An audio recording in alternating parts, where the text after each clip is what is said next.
वेदप्रिये वेदान्तर्गतवासिनी जनप्रिये जगत्कल्याणकारके कदम्बवनवासिनी कात्यायनी कनकाम्बरधरे कनकदुर्गे तव सुप्रभातम्।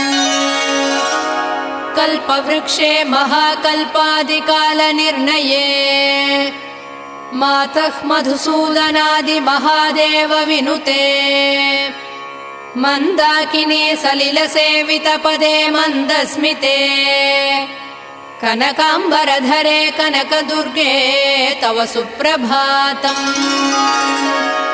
शिववामभागे शिवे शैवेतरसेवितपदे विजयदुर्गे महादुर्गे हे जगन्मातृके जगदाम्बिके जाह्नवी सखी